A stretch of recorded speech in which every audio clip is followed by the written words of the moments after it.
તીવ્રતાના શક્તિશાળી ભૂકંપને લીધે મ્યાનમાર અને થાઈલેન્ડ હચમચી ઉઠ્યા હતા। અનેક ઇમારતો ધરાશાયી થઈ ગઈ હતી અને 100 થી પણ વધુ લોકોના મોત થયા છે, તો હજારોની સંખ્યામાં લોકો ઘાયલ થયા છે। ત્યારે આ ભૂકંપને જોઈને કચ્છનો ભૂકંપ પણ યાદ આવી જાય છે। ત્યારે આ ભૂકંપને લઈને કચ્છ યુનિવર્સિટીના પુસ્તર શાસ્ત્રીનું શું માનવું છે, જાણો આ અહેવાલમાં।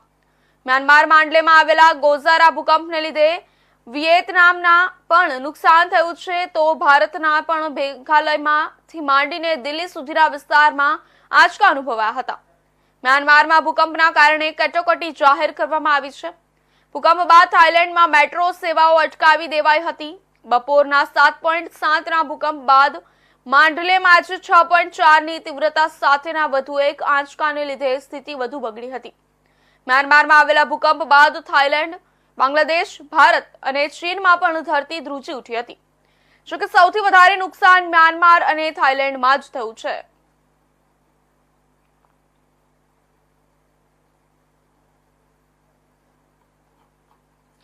તો ભૂકંપ આવ્યો હતો તેમાં મ્યાનમાર માંડલેમાં આવેલા 7.7ની તીવ્રતાના શક્તિશાળી ભૂકંપને લીધે મ્યાનમાર અને થાઈલેન્ડ હચમચી ઉઠ્યા હતા। અનેક ઇમારતો ધરાશાયી થઈ ગઈ હતી અને ઘણું બધું નુકસાન થયું છે। ત્યારે 100 થી વધુ પણ લોકોના મોત થયા છે, તો હજારોની સંખ્યામાં લોકો ઘાયલ થયા છે। ત્યારે આ ભૂકંપ જોઈને કચ્છનો ભૂકંપ પણ યાદ આવી જાય છે। ત્યારે આ ભૂકંપને લઈને કચ્છના યુનિવર્સિટીએ પુસ્તર શાસ્ત્રીના માનવું છે તે તેમણે અહેવાલમાં જણાવ્યું છે। ત્યારે મ્યાનમાર માંડલેમાં આવેલા ગોઝારા ભૂકંપને લીધે વિયેતનામમાં પણ નુકસાન થયું છે, તો ભારતના પણ મેઘાલયથી માંડીને દિલ્હી સુધીના વિસ્તારમાં આંચકા અનુભવાયા હતા। ત્યારે મ્યાનમારમાં ભૂકંપના કારણે કટોકટી જાહેર કરવામાં આવી છે, તો ભૂકંપ બાદ થાઈલેન્ડમાં મેટ્રો સેવાઓ અટકાવી દેવાઈ હતી। બપોરના 7.7ના ભૂકંપ બાદ માંડલેમાં આજે 6.4ની તીવ્રતા સાથેના વધુ એક આંચકાને લીધે સ્થિતિ વધુ બગડી હતી। ત્યારે મ્યાનમારમાં આવેલા ભૂકંપ બાદ થાઈલેન્ડ, બાંગ્લાદેશ, ભારત અને ચીનમાં પણ ધરતી ધ્રુજી ઉઠી હતી। જોકે સૌથી વધારે નુકસાન મ્યાનમાર અને થાઈલેન્ડમાં જ થયું છે।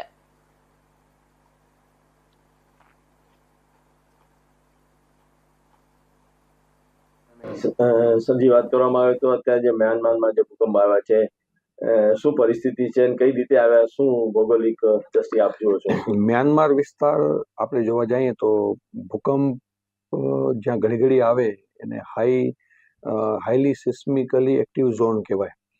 તો જેમ કચ્છ આપણો હાઈલી સિસ્મિકલી એક્ટિવ ઝોન છે ને, એનાથી પણ વધારે ભૂકંપ આવી શકે એવી શક્યતાવાળો ઝોન કહેવામાં આવે એવા વિસ્તાર મ્યાનમાર છે।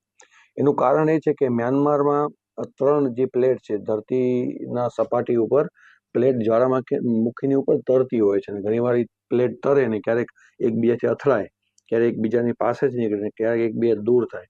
આ 3 જાતની શક્યતાઓ છે પ્લેટ મુવમેન્ટમાં, અને આ 3 શક્યતામાં જ્યારે કોઈ પ્લેટમાં પથ્થરો તૂટે કે પથ્થરો પ્લેટ ઉપર નીચે જાય ને, જે વાઇબ્રેશન પ્રોડ્યુસ થાય ને, ઉર્જા નીકળે, એને આપણે વાઇબ્રેશન પ્રોડ્યુસ થાય ને આપણે અનુભવીને ભૂકંપ કહેવાય। તો મ્યાનમાર વિસ્તારમાં ભારતીય એટલે ઇન્ડિયન પ્લેટ, યુરેશિયન પ્લેટ અને બર્મા માઇક્રો પ્લેટ, આ 3 પ્લેટનું મિલન થાય છે, જ્યાં 3 પ્લેટ એકબીજા ભેગી સામે આવે છે।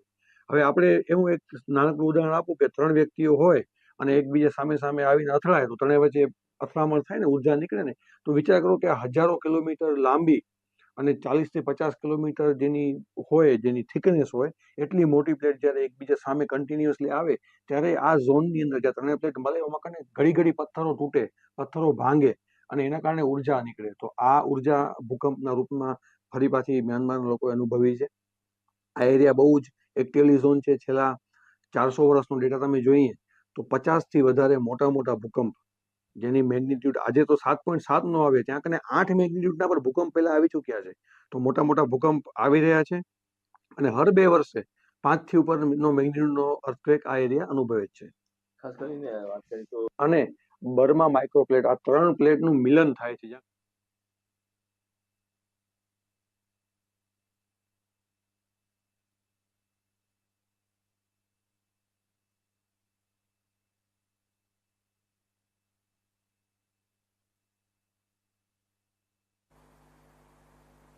તો આ હતા અત્યાર સુધીના મહત્વ